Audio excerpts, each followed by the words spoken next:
Self-care is so important to all of us.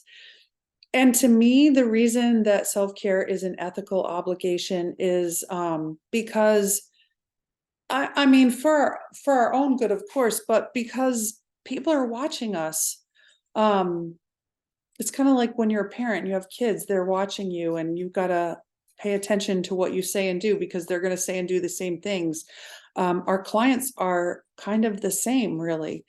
I have always believed in inspiring and influencing people, like influencing people through my own behavior and actions, because I know that you cannot motivate another person, but you can inspire them. So I have always tried to live like the healthiest life possible. I'm by no means perfect, but self-care is our ethical obligation because our clients are putting us on a pedestal, like it or not, intentionally or not, and they want to see that we're living the best life that we can, and they're going to mimic that, in a lot of cases.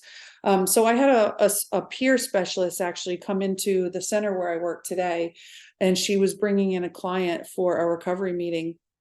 And after the meeting, during the share portion, I had self-disclosed that I had a sprained ankle and that I wasn't actually really taking very good care of it, because we just moved into the new house, and I've been so busy, and I understand that this is just a season. Like it'll pass. It's not going to be this busy forever. Once we get settled in, everything will go back into a nice routine. But in the middle of all this, my self-care has not diminished, because I still do it, but certainly gotten a little lower. So I self-disclosed that I have been walking around on this sprained ankle, and I haven't been icing it, I haven't been resting it. And I definitely need to do that for myself. And she actually at the end said that she was glad that I said that, because it inspired her to take better care of herself, and it also made her feel a little bit better, because she put me up on this pedestal and thinks that because I teach yoga and run wellness groups and do gong bath sound healings and counseling people and doing all these things, that she just kind of put me on this pedestal and assumed that my life was perfect, which obviously it isn't. Nobody's is. So she really appreciated that share, because I guess it kind of probably made me a little bit more relatable. But again, I didn't even know. I mean, this is a peer specialist that I've met on a couple of occasions, but it's not like we've had long conversations. It's not like we're close. She doesn't even work for my company, but she had inadvertently put me up on this pedestal of wellness and self-care, thinking that I was perfect.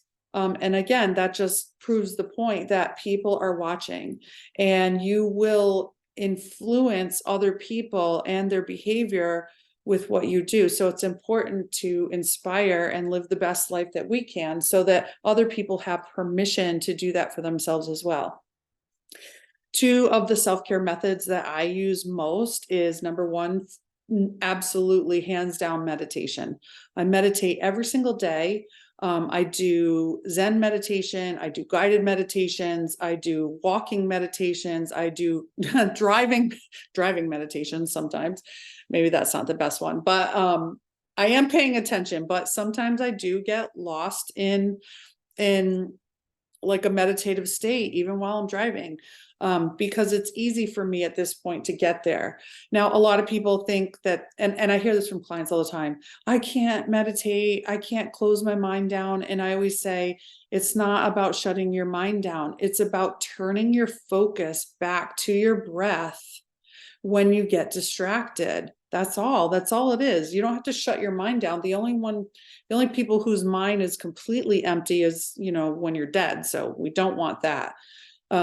So meditation for me. And then the second thing is creating healthy boundaries.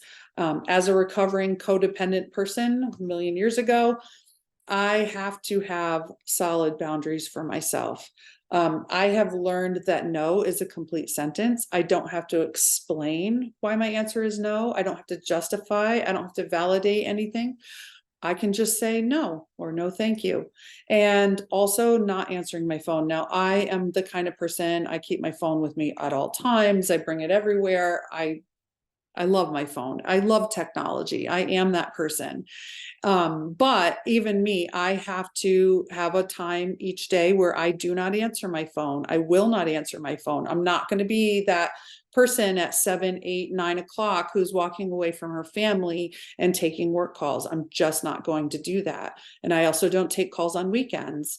I do have provisions for people, like if it's an emergency, like if it's an emergency, dial 911. What am I going to do? Right. And I have to have that.